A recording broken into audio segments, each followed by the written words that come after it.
Good morning, happy Monday. We're here at another work week, and we've got what I believe to be a V8 Vantage, maybe a 2010 or so, 08, something like that.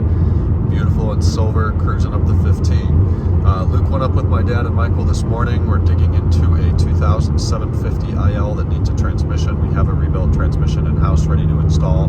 So it should be the simple process of dropping the exhaust, drive shaft, pulling transmission off. We're doing a rear main seal there as well, so we'll have to take off the equivalent of a flywheel. I forget what they call that, flex plate or something like that. So that'll come off, we'll dig into that. I don't know that we'll get the transmission on today. Kind of the only question mark is bleeding the fluid in there. So they say they include the fluid, but we've got to pump it through the cooler and bleed that system out. They included some equipment for that. Looks like it's air pressure driven. So that'll be a bit of a learning experience. We haven't done that before for the automatic, but hopefully there's some instructions. I'll get you an update shortly.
So 540 fender liners essentially turned to dust after only 119,000 miles.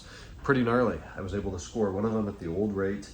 These things have doubled and tripled in price as of late. One at the old rate through ECS. I originally added it to the cart, and then the shipping cost was going to be as much as it cost to just buy it locally and not have to pay the shipping. So I said, forget it.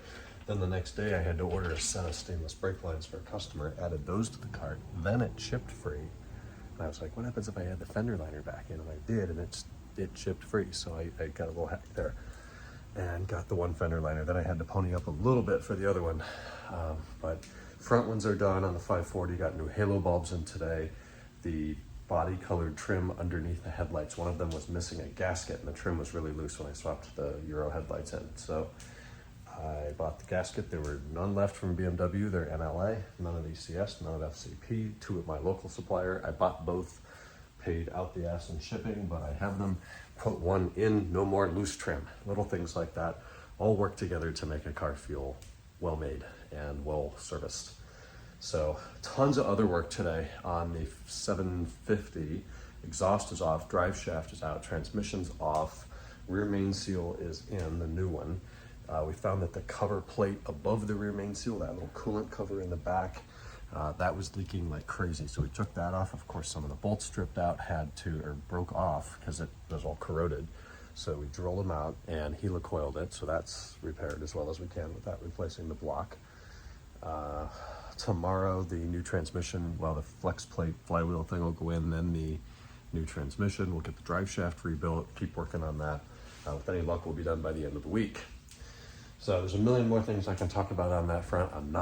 Luke heads out tomorrow morning back for the East Coast. I'm gonna take him down to the airport, then up to the shop. Tomorrow night, we'll get you the long-awaited shop update. There's a bunch more cars in there. It's a mess, we're underwater, but I'm gonna be back in full force and we'll figure it out. Tomorrow's Tuesday, I'll talk to you all then. Night.